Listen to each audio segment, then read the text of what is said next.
Oke, selamat malam teman-teman. Terima kasih yang udah hadir ya, yang udah hadir nyediain waktu padahal besok kerja. Ini kali ini Minjol akan nge-share fasilitas menu yang ada di OKX, terutama untuk future dan juga spot. Nah, kita mulai spot dulu ya. Tujuannya apa nih? Saya share gini supaya kalian bisa setup sendiri, terutama yang buat kerja. Misalkan kalian mau spot di BTC nih, tapi nggak sempet mantau, tapi saya mau averaging, mau investasi di spot, misalkan di BTC, gimana caranya? Kalian bisa sendiri kok. Kenapa? Saya usahain share sendiri karena kalau kalian ikut copy, kalian nggak bisa lihat settingannya, gridnya aja kalian nggak tahu. Nanti saya jelasin algoritma, logika di balik bot-bot tersebut. Tujuannya apa? Kalian kalau setting tapi nggak paham cara setupnya, itu akan sama aja kalian raba-raba nggak sih nge-gambling gitu. Nah sebelum mulai, kita kasih disclaimer ya. Konten ini untuk tujuan edukasi, dokumentasi pribadi, bukan ajakan investasi, promosi, platform, atau saran keuangan. Lakukan riset sendiri di YOR dan pastikan sesuai dengan regulasi negara masing-masing. Jadi ini lebih ke edukasi, cara memaksimalkan setting bot profit di OKX. Oke. Nah, sebelum mulai kita buka OKX dulu ya. Nah, OKX ini menyediakan di dalam baik di future, spot, dia tuh menyediakan bot. Ada botnya. Ada trading botnya juga. Nah, powerful tools ya. Tapi manfaatinnya gimana? Supaya kita bisa maksimal. Ini kali ini kita akan coba bahas spot dulu ya. Kita buka spot. Nah, di spot ini nanti kan ada trade nih, ada tools. Kalian pilih yang tools. Nah, di sini nih bisa nih ada menu-menunya. Oke. Nah, kali ini saya akan coba bahas yang spot grid. Tujuannya apa? Kalau spot grid itu, kalian meskipun di spot ketika harga naik, kalian bisa make money, tapi ketika turun DCA terus, gitu. Kita klik ya contoh spot. Nah, ini kan ada AI strategis, ada manual. Nah, sebelum kita mulai di sini, saya akan jelaskan logikanya dulu, karena logika paling penting. Oke, bentar. Ini ketahuan dari chat GPT ini Dior ini. Oke. Nah, logikanya gini ya guys.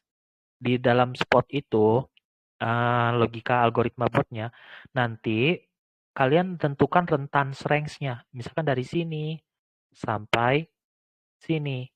Nah, logika botnya, kalian kan setting manual nih. Misalkan saya setup range bawah adalah di sini, 1,878. Nah, di sini kalian misalkan setupnya di sini nih, 2,225 let's say. Ini logika di botnya di spot ya. Nanti ketika kebetulan misalkan harga entry lagi di sini. Nanti ini gedein dikit lah, gedein dikit. Misalkan kalian ambil di sebelah kanan kasih range pair gitu ya. Nanti kalian masukin ada grid-gridnya. Ketika masukin grid 20 katakanlah di atas 10 misalkan ya. Di atas 10 bawah katakanlah 10 juga. Oke. Nah, logika gridnya nih ini paling penting. Ketika kalian setting ini caranya gini, artinya ketika harga di sini juga adalah grid-grid sampai sini ya. Misalkan di sini banyak sampai 10 ya. Ini juga sama. Kalian bikin setting gridnya. Nah, logika marketnya begini. Ketika harganya turun, dia akan buy, buy, buy, buy, buy, buy, buy. Nah, karena ini di spot, ketika dia naik nih ke sini, misalnya kalian bikin PNL profitnya berapa persen? 10% atau apa? Kalau spot, saran saya nih yang bijaksana itu 100% aja. Jangan pincang gitu. Meskipun ini spot, jadi jangan tanggung-tanggung kalau mau cuan gitu. Nah, logikanya kalau misalkan sampai sini 100% ada yang buy di sini, ketika dia sampai sini, dia TP, TP, TP, TP. Nah, ketika dia turun, ini kalian kena drawdown dulu. Tapi kan spot, kalian nyicil, makin lama makin gede. Nah, pertanyaannya adalah jika harganya keluar range gimana? Ada dua cara. Kalian bisa adjust margin di sini biar nambah posisi lagi ya, averaging up, atau kalian stop dulu, tunggu harga pullback, nggak usah pasang gridnya, nggak usah di adjust. Ini di spot dulu ya. Kenapa aku jelasin spot lebih aman? Oke. Nah, ketika dia masuk ke range di sini lagi, dia mulai running lagi nanti. Nah, tentunya kalian harus adjust margin ya. Ketika harga masuk lagi, dia pasangin grid lagi di sini. Adjust margin di range gridnya, ntar gridnya aktif lagi di sini. Kalian DCA lagi. Nah, cara kerja bot begitu. Dapat ya? Artinya bot ini sebenarnya berbahaya jika market trending kuat. Tapi karena kita di spot, kenapa saya share spot dulu biar aman? Karena tujuan kalian itu untuk investasi. Ketika turun, kalian buyback, buyback, buyback. Oke, kenapa di BTC aja saran saya? Karena saya udah forecast untuk BTC apa harusnya 2 tahun kemudian, 3 tahun kemudian, meskipun ada koreksi, itu akan naik-naik juga. Dan kenapa di BTC juga, jangan di token lain saran saya, karena BTC itu adalah kiblat parameter benchmark untuk semua koin. Kalau BTC ambruk, semua koin ambruk. Jadi sekalian aja kita di BTC. Jangan cari yang aneh-aneh, karena spot itu kita cari kestabilan gitu. Nah, kalau udah paham konsep logikanya, kita masuk ke sini. Nah, terus kita ambil BTC ya, BTC. Nah, kita kan ini untuk spot nih, kita kan bingung nih, Min. Untuk spot grid ini kok ada mid term, short term, ada long term, ada manual. Jadi jalan ceritanya begini. Ketika kalian mau yang apa namanya ini cuman AI, sebenarnya bukan AI ya, ini lebih tools, cuman clickbait aja dibilang AI. Ini buat patokan kalian dari data masa lalu. Misalkan data masa lalu range-nya segini. Nanti dia akan pasang segini, kita coba klik. Tuh. Estimasi harga masa lalu BTC akan pasang segini nih, pernah geraknya segini. Nanti dia pakai segini range-nya. Karena di masa lalu mengatakan ketika dari data masa lalu menggunakan moving average, Bollinger Band atau apa dari algoritma dia kita nggak tahu. Harusnya ketika atau RSI ketika sampai sini dia akan mantul segala macam. Jadi ini disediakan untuk mempermudah kalian sebenarnya. Tapi saya nggak mau Min, kebanyakan nih saya nggak percaya segini atau nggak ranknya pendekin. Gimana caranya? Klik di manual. Kalian bisa adjust parameter di sini. Nah, ini price range-nya.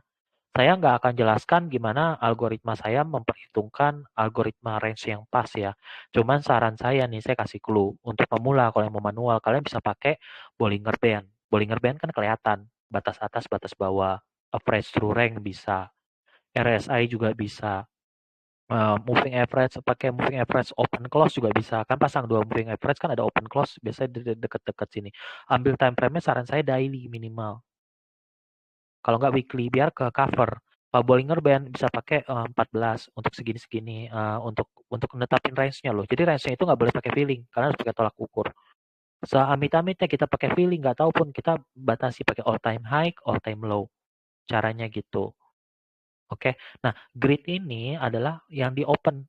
Semakin banyak kamu open, ya semakin banyak kamu open posisi, dia dikit-dikit ke trigger.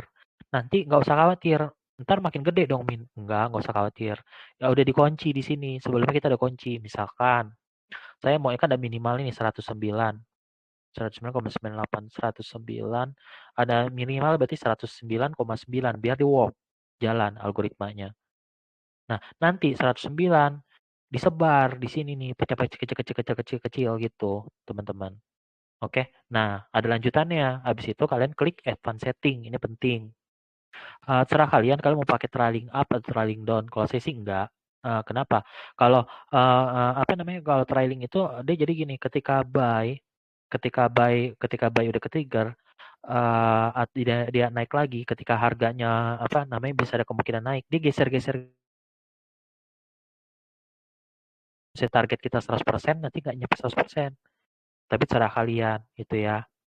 Nah, ini yang kedua yang penting.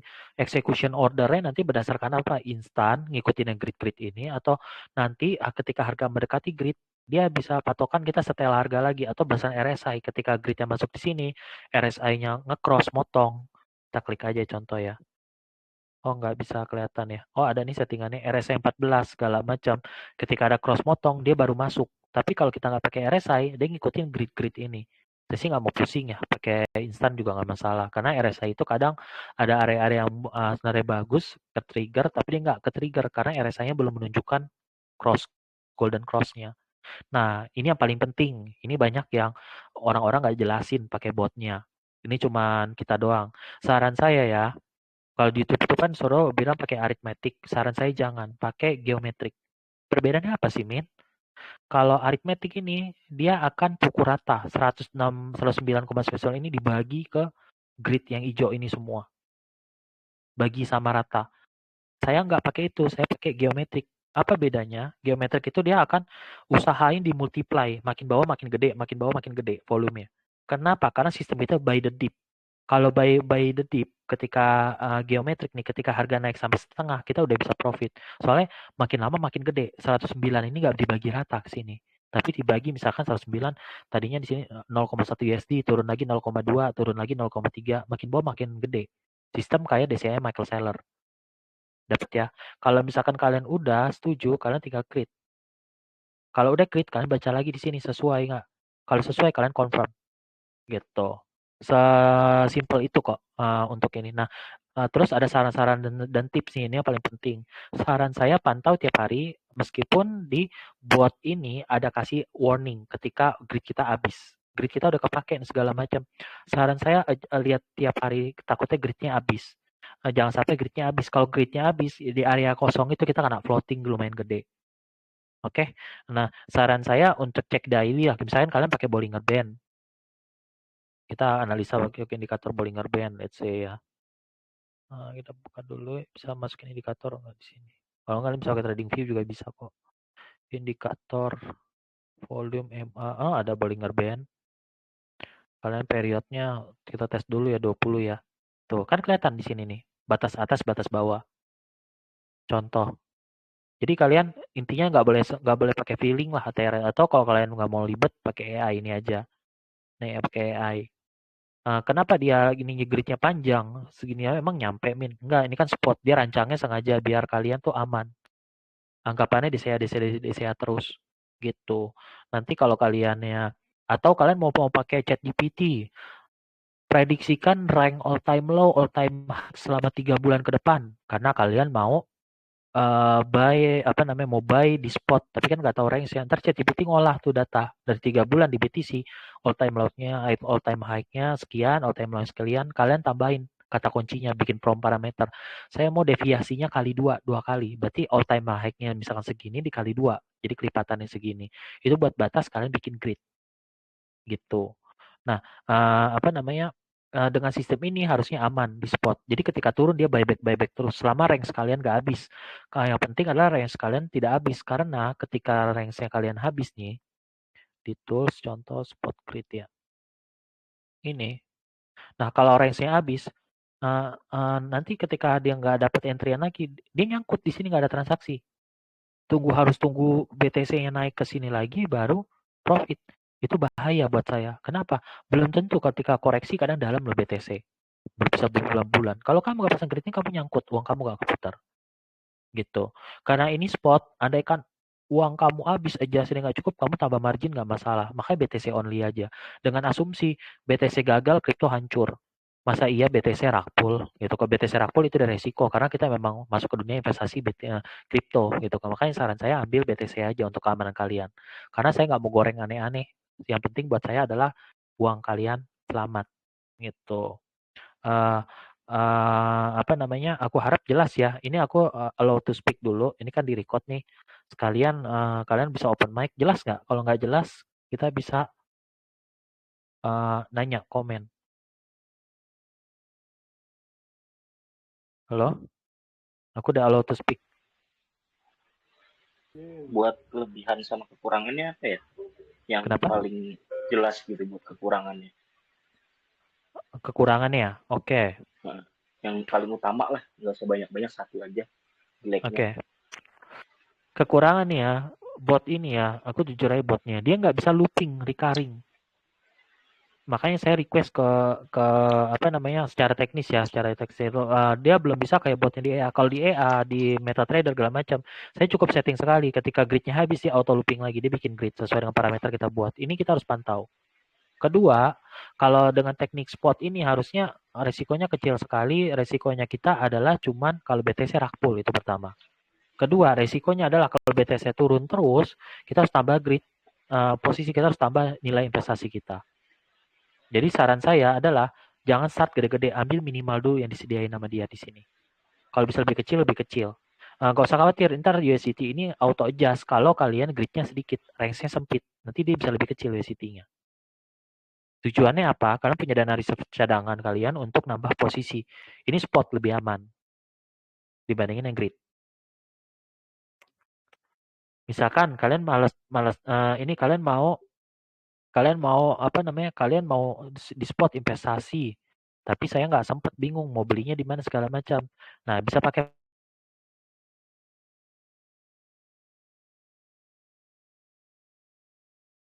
Putus-putus suaranya, nggak adaan.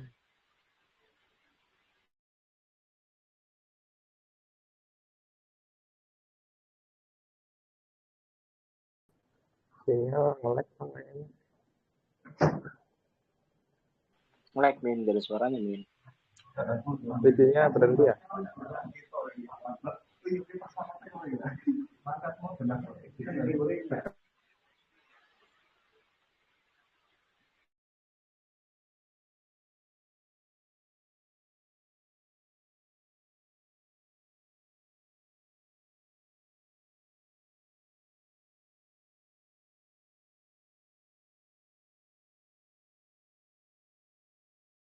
Halo?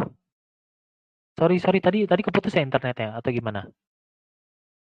Iya, Bang. Iya, Putus. nggak ada suara. Iya, sorry. Aku lanjut ya. Aku lanjut, sorry. Tadi sampai ini perbedaannya apa sih spot grid sama DCA martingale? DCA martingale itu dia makin bawah makin multiply, makin gede.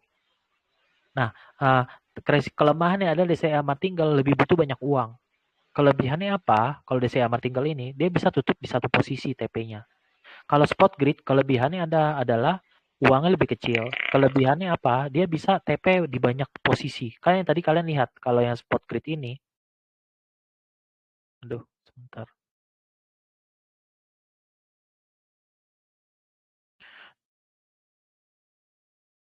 Nah, kalau yang spot grid ini, kalau kalian lihat, nah, dia kan TP-nya di sini-sini banyak nih. Dapat ya? TP-nya banyak di kecil. Kalau kalau kalau yang spot itu ya, kalau yang spot martingale, dia cuma satu posisi TP-nya. Ini di buy, makin bawah makin gede. Target kita cuma satu posisi tutup. Ini Dapat ada ya? share screen-nya ya? Apa error gue nih? Hah? Oh, nggak ada share screen ya? Thank you. Kamu Ada. udah ngasih tahu. Ini internet paling nyebelin kalau kayak gini. Takutnya gue yang error. Oke, aku ulang ya. Sorry, tadi kepotong. Nah, kelemahannya adalah yang tadi aku bilang kalau kalau yang aku ulang ya. Kalau spot ini yang di sini, kalau yang DCA martingale itu jeleknya adalah kamu butuh dana besar. Karena dia makin ke bawah, buybacknya makin besar. Karena multiply martingale. Udah itu, tapi kelebihannya sekali dapat gede. Dia target satu posisi. Kalau spot grid, kelemahannya adalah apa namanya? Kelemahannya ya itu kalian harus pantau pantau tiap hari gitu. Kalau misalkan apa namanya? Soalnya dia sistemnya begini. Kalau gridnya habis, dia nggak ada posisi gitu. Pula sama sih dengan yang spot ya. Cuma kalian perlu itu. Nanti kalau yang di sini nanti kalian kelebihannya ya, kalau kelebihan grid ini kalian bisa TP tipis-tipis. Kalian buy di sini kan bisa TP di sini merah-merah ini kan bisa TP.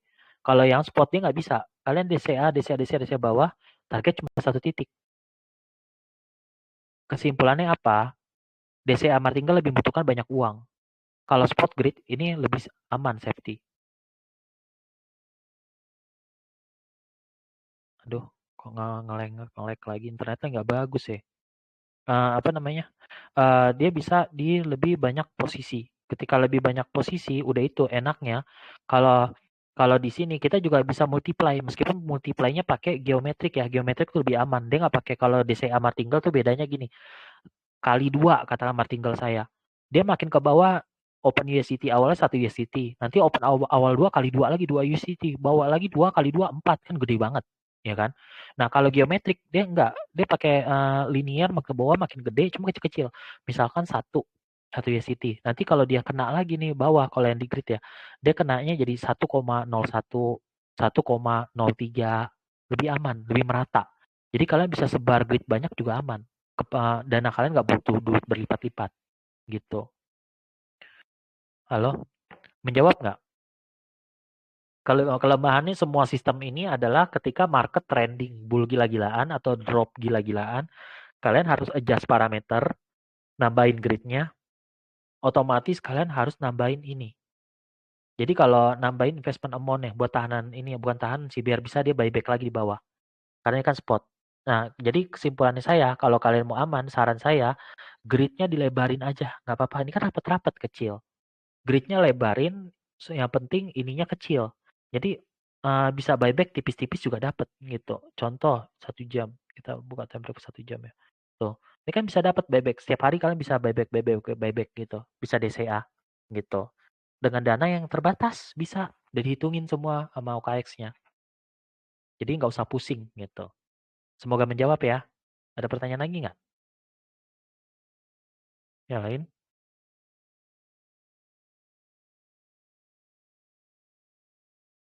Halo? Kalau nggak ada pertanyaan, saya mau jelasin lanjut ke untuk yang feature. Ya, Er. Lanjut. Hah? Lanjut aja, Min. Oke, lanjut aja ya. Karena nggak ada pertanyaan untuk yang spot. Untuk yang spot, ini saya akhiri dulu yang spot. Ini kita stop videonya dulu.